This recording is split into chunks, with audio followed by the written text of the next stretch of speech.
I mean, a good laser wash would gross, a good corner location, 250, 350 a year, maybe 400, a good site.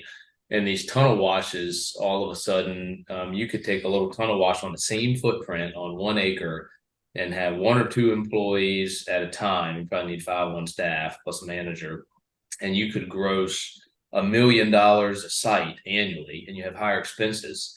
And then we found you could change some things, make some more offerings, and we even got one site to gross $2 million in a year. So it was kind of the split between, we're still real estate guys, but there's this business that really has this piece. So it's kind of really two separate pieces we were running.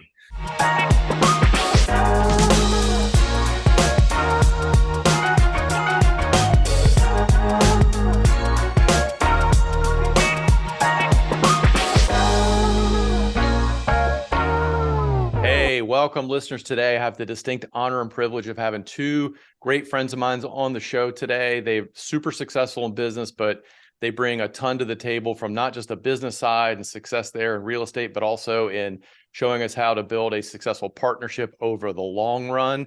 I've got Mark Lee and Robbie Yeaman out of the southwestern part of the Virginia area. Guys, welcome to the show today. Happy to be here. Thank you, Paul. Thanks, Paul. Yeah. So I'm excited, guys. I've been wanting to have you on the show, as you know, for quite some time. I know you've been busy building your empire and exploring new ventures. So I want to dive right in just to kind of set the stage for the listeners and the viewers today. You guys have had a successful car wash business, and not just a location, but you've had multiple locations you built and sold and just compounded over time. And I really want to dive into that story on what got you there and so forth. But really, let's kind of dial it back a little further. Talk about how you guys came together to form this partnership, because that's always intriguing in business and difficult for most people to pull off, I think. We were probably desperate for something to do. That's what forged the initial business relationship. Not totally true. But Robbie and I, we've known each other pretty much as long as we can remember. It's a successful partnership that's 40 years in the making. His dad and my dad knew each other before we were ever born. And carry on with that thought. We were just friends as little kids, and we both went to Virginia Tech, go Hokies. And at Virginia Tech, where Paul, your daughter's going, but it's just crazy, the things in life that makes a difference. I mean, Mark and I had this business at Virginia Tech. We called ourselves entrepreneurs. We were an entrepreneur football ticket. Some people would call us scalpers. But a lot of people would go out dressed down and speaking in foul language. And Mark and I went out in suits and ties and school colors, and we could sell you tickets right on the 50. We might have been more expensive than everybody else, but people just like dealing with us because we're fun. And we did that. Gosh, I learned a whole lot about entrepreneurship and business doing that with Mark together at Tech. And that kind of formed the base where we really learned that we could trust each other in massive things. And so that being in our late teens and early 20s, we just knew we could trust each other, and it gave us a base where we could go forward and do a lot of other things. So that's really cool. So you talk about this already, you're creating some differentiation though in business, right? So you're like, well, other guys went out just kind of dressed down and, spitting four-letter pejoratives, and you guys are dressed up, school color, suits and ties, and priced higher than other people. What went into that thought process? Integrity, just seeing what everybody else is doing, and having to be that differentiator, provide a good service that we know that the customers want, and just how to address their needs. In the football ticket market was really cool when we were at Tech. That was right when Michael Vick came along. Everything was blowing up, and it was just a market that was super fun. You have this kickoff time coming, so there's this forced deadline that people are encouraged to make a deal before then.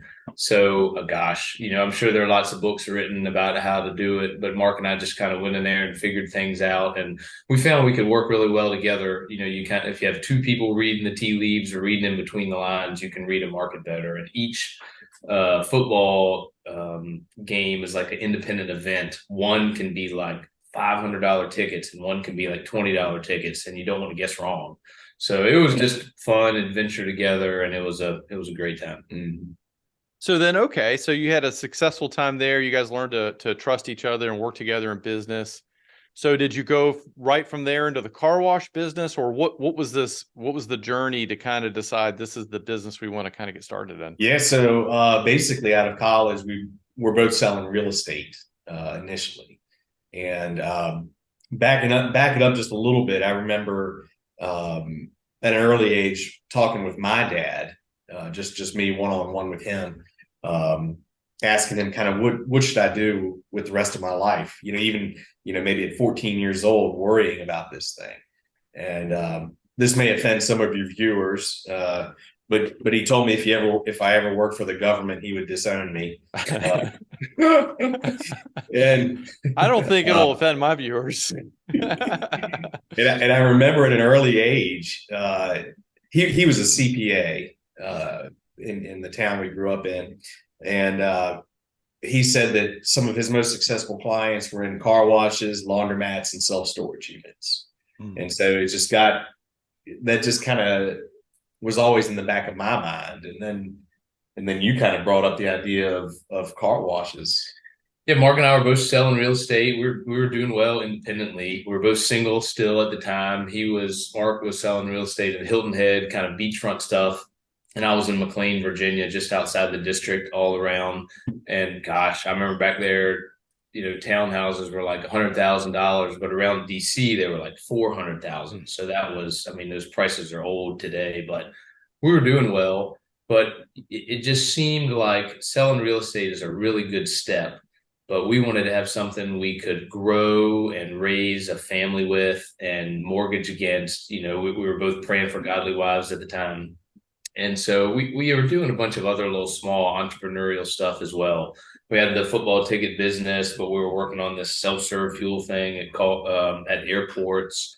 And Mark and I spent some time flying. So we had all these little things going, and kind of ticket brokerage business in general. And we just said, man, we're a mile wide and an inch deep, but let's do one thing. So it was really half through prayer and half through throwing a dart at a wall that we were like, all right, car washes, we are going to give everything we got for this.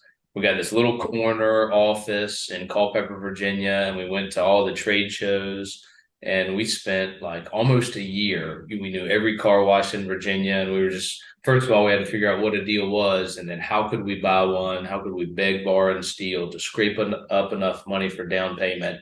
And then we finally bought our first one in 2005, and that was our starting place in car wash business. Wow. Okay. So 2005, you get before that, you guys obviously, typical entrepreneur, it seems like trying a lot of different things, right? Kind of doing this, doing that, what works, what's resonate, trying to kind of find your way. And then through that experimentation, wisdom, prayer, whatever, you're like, all right, we're gonna focus here on something. And car wash, but you spent a year studying the market before you just dove. You didn't just like throw caution to the wind. You're like, oh, let's just go get a car wash. You studied the market. What's that, Mark? I'm sorry. It was an immersive time, in the industry, meeting with as many people that would give us their ear, and we would, like Robbie said, go to the trade shows and just meeting people in the industry, just learning about the car wash business, everything except how to turn the wrenches and the electrical stuff. You learn that pretty quickly though, once you buy your first car wash. Yeah, the buck stops here, right? Yes. Or the drip stops here. If I the drips keep running. But Mark and I, he's right. We knew a lot about the business and the angle. We wanted this style and this model, and we'd written a business plan for 1, 3, and 5 years. But in the car wash business, there's a lot of guys who come. They break all the time. They're just like a car that runs nonstop. Mm. So there are lots of guys who come work on it for $150, $190 an hour. Mm. But if you're lean and mean, and Mark and I were always, we were very tight on our dollars and made it stretch.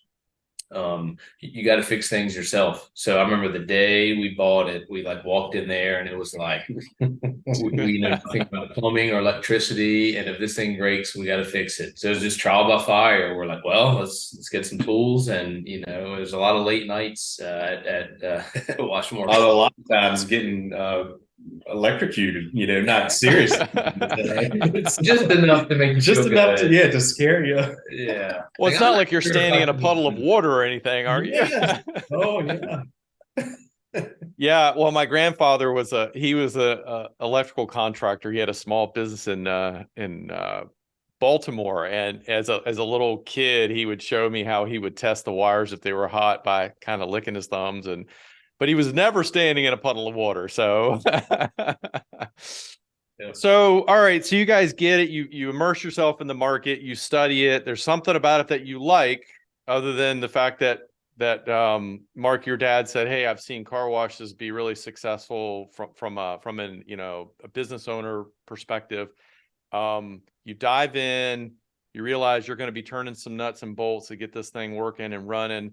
So, what were some of your reasons behind that? Was it the real estate, the business, the combination of the two? I mean, because you're looking for this one thing, you're trying to focus. And Rob, you said a minute ago, you referenced some equity, something you can build and leverage against.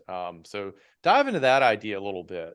Really, the car wash business has changed a lot. And what you realize when you do it for a while is all businesses are constantly changing. We all think of the old boogie whip example, but the truth is, I mean, coffee, we just used to pay $1.25 for coffee. And back then, if somebody said you'd be paying $5 for a Starbucks every day, you're crazy. And now I pay $5. Starbucks isn't even good enough for me now. I go to the fancy plant.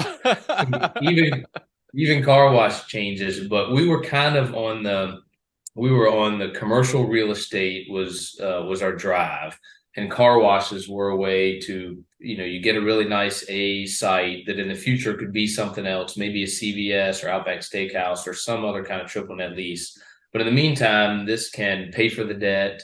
It can help you live along the way. And so that was our main drive for a while. It was let's grow this real estate. Let's never sell, and let's just acquire and operate more. And then kind of somewhere along the way, Mark made a little discovery, and he was like, Robbie, we might need to think differently. Yeah, basically when we started in the car wash industry, the hot things were touch-free automatics and self-serve car washes. Express car washes where you basically come in, it's a long tunnel, 3-minute car wash, free vacuums. They didn't exist. And which of course that's what everything is now. And oh golly, 2012, we decided we needed to go that route. We never really wanted employees. I mean, we always had 1 or 2 guys that would work the washes. But now we were hands-on. We were the guys picking up the cigarette butts, hanging the vacuum hoses.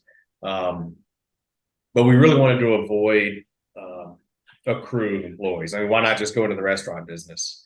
But we knew we had to if we wanted to survive. So that's when we bought our first tunnel in Hampton, Virginia in 2012.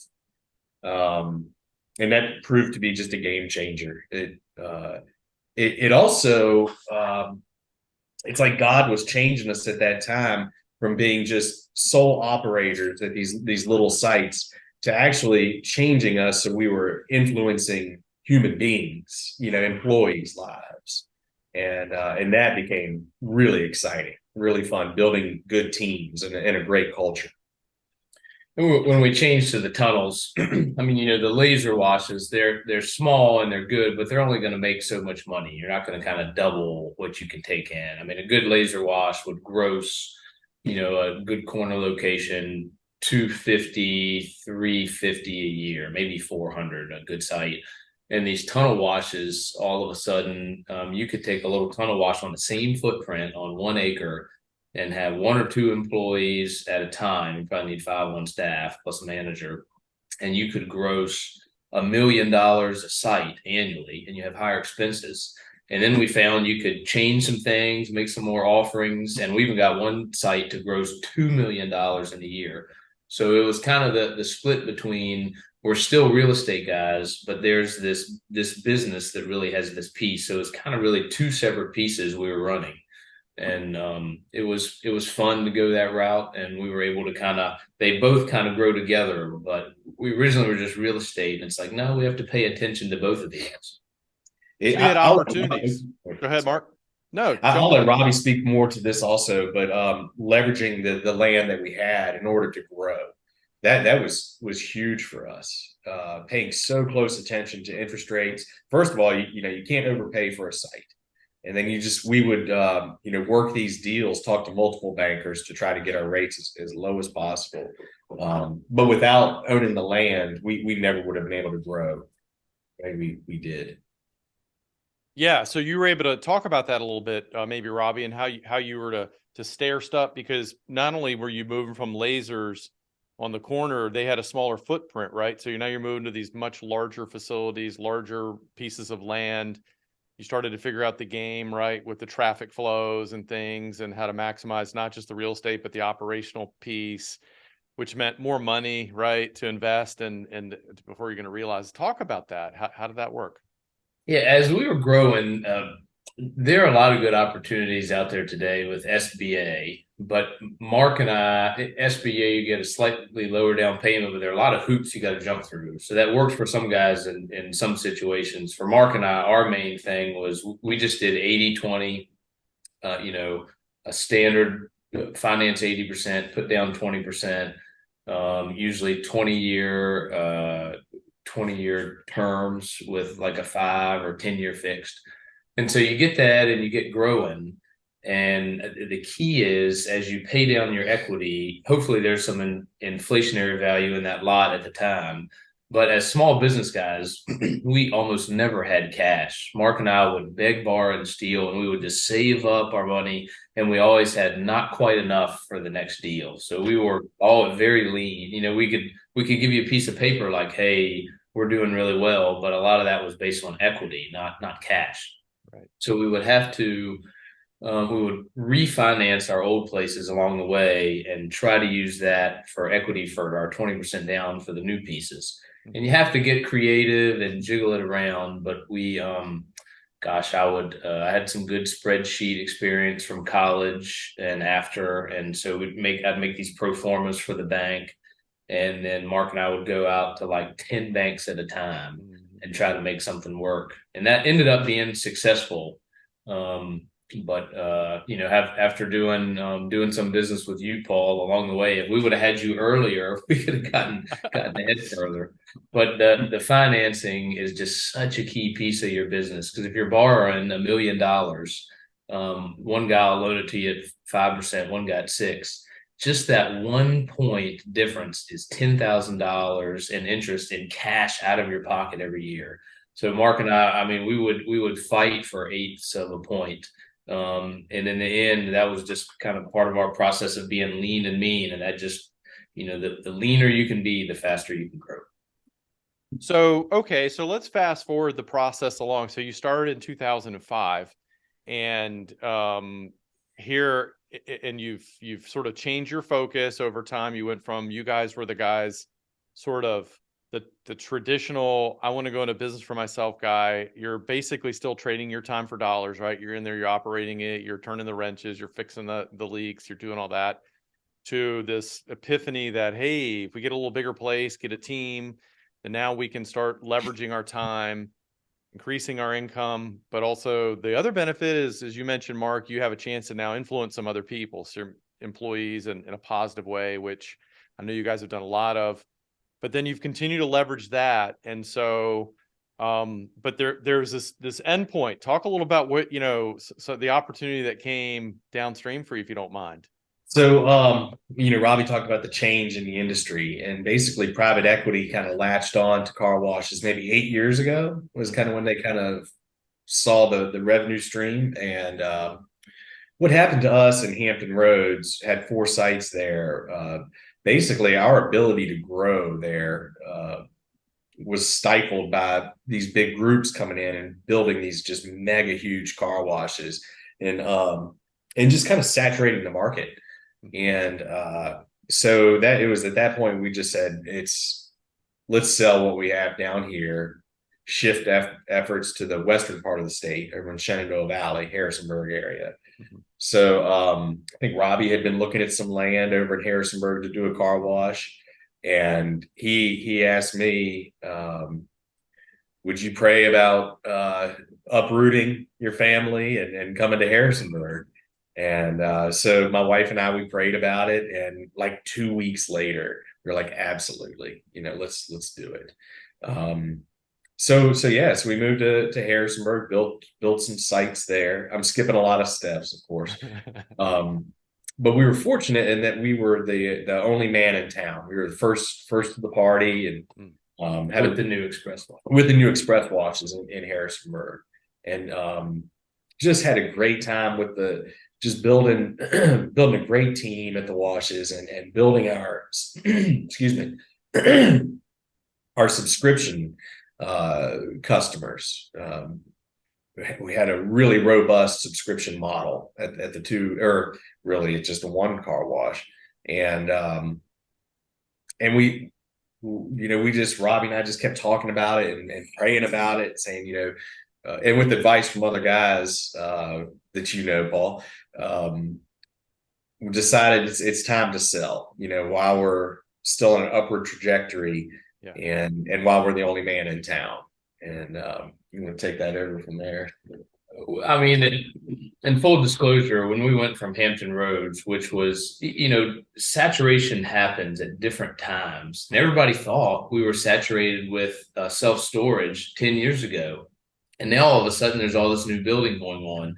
So it changes in different seasons. But it seemed to Mark and I, the short term for us to grow in Hampton Roads was tough. It was a huge move when we sold everything and went to Harrisonburg, to the Shenandoah Valley. I mean, Mark was entrenched in his church, a leader there, led like 2 small groups, coached T-ball, had this handful of employees. Like, oh my gosh, are we going to do this? And full disclosure, I don't think we could if we hadn't got some bumps from the Lord to push us that way. And so we ended up getting pushed to Shenandoah Valley. It was awesome. It was like, with the red ocean, blue ocean, it was this total blue ocean. And Mark and I grew there. I think, Mark, did you have 29 employees when we sold? Yeah, that's about right. I mean, it was a huge group of people that really Mark was speaking into. And it was great. We'd grown so much, and it was honestly, it was just a little confusing. God, we're real estate guys. We don't want to sell. We want to keep going, but it felt like this is the time. And so PE was out there, kind of, PE kind of little. We're just mom and pop shops, and so we're kind of like the sheep, and private equity is kind of like the wolves. But Mark and I had some great relationships with some guys, and we knew this was coming, so we positioned our locations the best they could be. We kind of made them front runners for sale. And then we went out to, frankly, just the eight hottest buyers we knew in Virginia.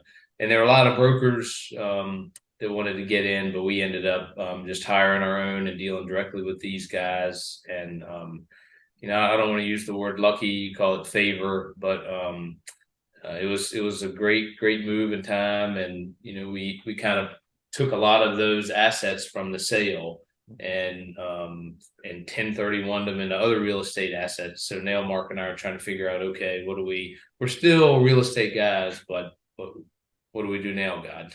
Kind of where we are. Well, no, it's an amazingly awesome story, and I'm not going to divulge any numbers or anything. I know a lot of the personal numbers you guys shared with me, but it was a very successful run, and you did extremely well. Very blessed.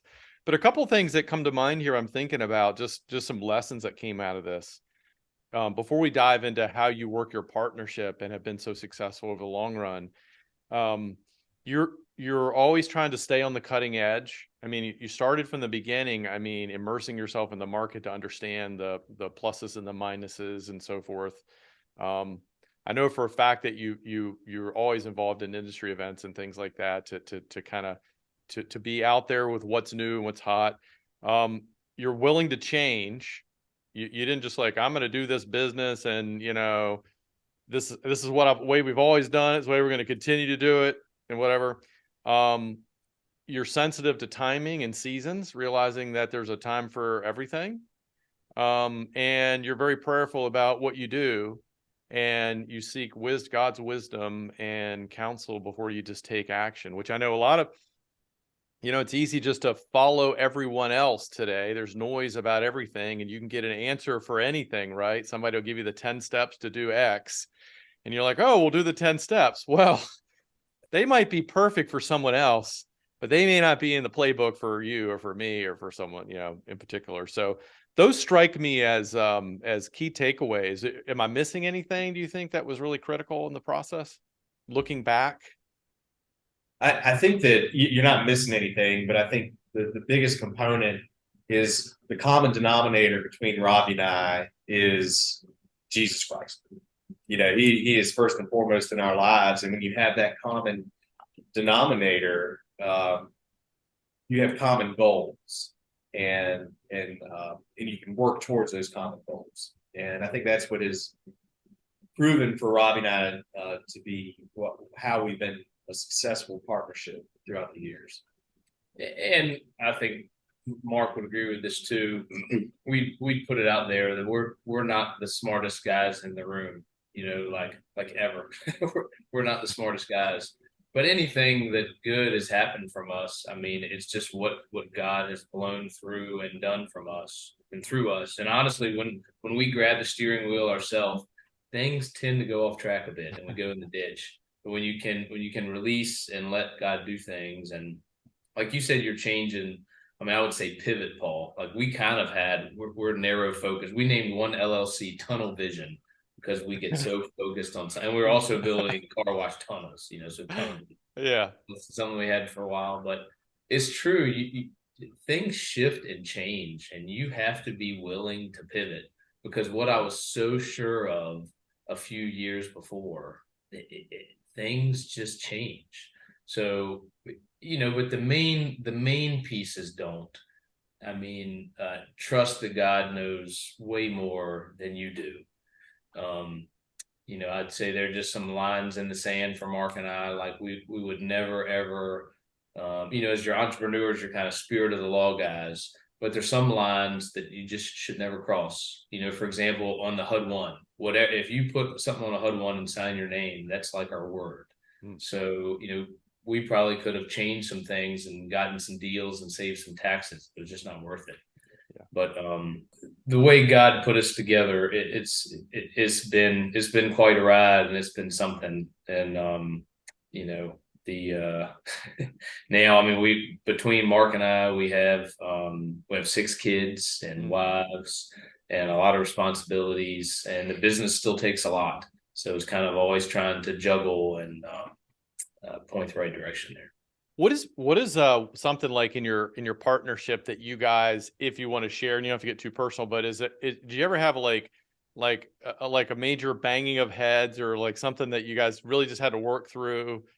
Because I know a lot of partnerships don't make it for the long run like you guys have, and it's generally, you know, it comes to a point where like, okay, you see it in marriages, unfortunately, way too much. But was there one thing, or you just kind of made just adjustments along the way and figured out, well, Robbie, I'm good at this, Mark, I'm good at this, and it worked together well? This morning.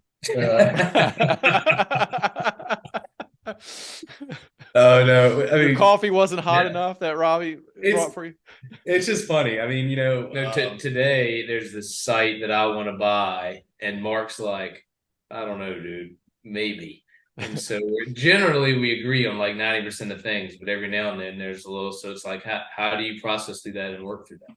Yeah, and it's very rarely are our mutual decisions clear cut and we know right away what we need to do. You know, we take a lot of time discussing every aspect of every decision we're going to make, so that we come together in unity when we make a decision. So there's never been a time at least for me, where I've been like, put my hands up in the air. I'm done with this. Time to walk away. Like it has been. Robbie used to describe, or will still describe, our relationship as basically marriage without sex. Which, ironically, he got that backwards one time in a meeting with our accountants. He said it was sex without marriage. I said, whoa. Mark's like, not with me. That story, godly, how many times have we told that? Yeah. But it is true, when you work together as partners like this, everything I do affects Mark and his family, and everything Mark does affects me and my family. And there's the little things like, do you buy this piece of real estate? Do we develop this or try to sell it or grow something? And or we have an employee that came in with a DUI from the weekend, and how do we handle that? And how does that speak to our integrity? And how do we practice mercy to this employee, but also have some responsibility and tough love? So all those things are a lot together, but it's just it's marriage without sex. There's a lot of Mark and I aren't really touchy-feely guys. Well, we like to hunt and fish, but we have, we've grown a lot in our faith together, and God has done a lot in us. But if you're in business together in a successful partnership, there's going to be some tough stuff, and you have to be determined ahead of time. You're going to make it through, because the reason you started with the other guy or girl is because something God set up already. So are you going to step into that, or are you going to back away? So I would say there's never been a time. There's been some times I've been mighty ticked off. I wanted him to work in the face before. I don't think I ever had. No. Yeah. Well, yeah. Okay. Well, I'm going to leave that one alone, but you guys can duke that out when we turn off the camera. I love that though. The fact that the cool thing about it though is that you have this relationship that you can disagree with each other. And I know you guys, I've been in groups with you where you'll openly disagree, you'll stand your ground, but you're open to somebody else's perspective. So I may disagree, but you might be able to, I'm not going to so dig in that you can't influence my thinking on that. And I've seen you guys do that. And what a powerful way to, you said early on, Robbie, two of you can kind of read the tea leaves better in a market. That's very, very powerful. And it seems to me, the fact that you were brought together the way you were and developed your relationship and experiences together has been a massive blessing for you. And that's so valuable that you want to do whatever you can do to preserve that, right, for the long run. And the plus on partnerships too. Reading the tea leaves, having two eye. Mark sees stuff that I miss all the time, all the time. And we've talked about partnership that we've had some tough goes. I can remember one guy, we were trying to buy this piece of land in York County, and I won't say the guy's name, but I think deep down he was a nice guy, but man, he could cuss. He could make you feel this big. And when things go bad and you're in a partnership where you trust each other, the lows are less than half as bad because you roll through them together, and the highs are like twice as high, because you work through something together. So the wins of partnerships, I think, are there are many biblical examples. That's awesome. That's awesome. Well, in a minute or less, as we start to wind down, what are some of the new projects you guys are considering or working on, if you want to share? Anything interesting? We had a very clear mission statement when we owned the car washes together. It was to point others to God with excellent service and integrity. And now we don't have that mission anymore. I no longer have, a team of 30 people. So right now, Robbie and I are trying to formulate a new mission statement, and that way we know if we're making the right decisions going forward. So we're praying through that. And it'll look something along the lines of really pouring into people and helping them to be who God created them to be. So maybe it's the young entrepreneur who can't afford a piece of real estate, where we come alongside and mentor these people. We don't really know what it's going to look like. God's still revealing it to us. But ironically, I would say that is like almost the exact same thing you're doing, Paul. Yeah. Trying to help people be And people who have done things for a while, but just with just a little bit of leadership and discipleship. I mean, the guy, our friend Steve Spain, who always says, dream big. God has big plans for you. Just helping people take the next step. Guys who have capacity and women to do massively more. So, we want to be parts of those stories where you're breathing in. And a lot of times that comes down to things like real estate financing and just a little bit of love and help. Yep. Yep. And your experience of working together and the wisdom and the track record you've had, the pluses and minuses and the lessons that you've learned over the years, coupled with now the resources you have after having a successful run in business. And this is just not even your first. It's one of many along the way. You're obviously very young and good looking, right? So that's what you told me anyway to say, Mark, when we started. Yeah, that's right. Well, one of us is. Paul. It's Paul. Yeah, right. So anyway, well, I know I'm excited. This has been a lot of fun. It's hard to believe, but we're already actually overtime. But this is great. Do you have anything though that you want to add that maybe we didn't get into as we wrap up? That's just kind of gnawing at you. Or... Yeah, I've got a pocket full of real estate things that go far. Never cheat on the HUD one.